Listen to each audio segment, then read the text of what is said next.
Hey guys, spend the day with me as an international student living in Australia. आज मैं सोने ही सुबह 4 बजे पहुंची थी क्योंकि मैं रात भर पढ़ रही थी और फिर सुबह 8 बजे मेरी क्लासेस थी। सो हम लोग साथ में कॉलेज गए ट्राम से। Trams are just outside my house, तो ये बहुत इजी पड़ जाता है हमें जाने के लिए, which is the best part. वरना भाई यहाँ पे इतनी चढ़ाई चढ़नी पड़ती है कहीं जाने के लिए। लाइक इंडिया में हर चीज़ के लिए रैपिडो, उबर और जेप्टो वगैरह होता है, बट यहाँ हर छोटी चीज़ के लिए इतना चलना पड़ता है, विच इज़ क्रेज़ी।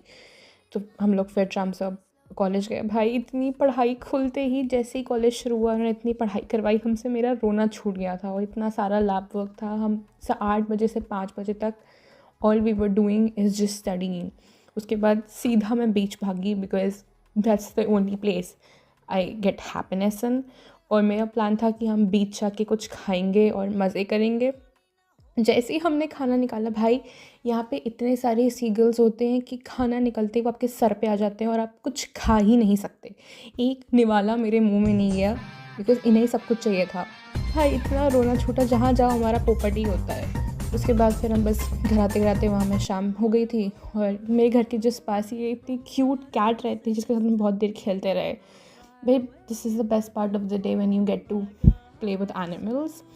उसके बाद जब घर आए तो भाई the hardest part of being away from home is eating alone, क्योंकि दिन भर तो पढ़ाई में और सब में टाइम निकल जाता है। पर जब वो रात को खाना खाने बैठो और आप अकेले हो और आसपास कोई बोल ना रहा हो, that's the hardest part of being away from home. बस इसके बाद मैं सोने चली गई थी क्योंकि दूसरे दिन फिर कोई क्लासेस थी 8 बजे।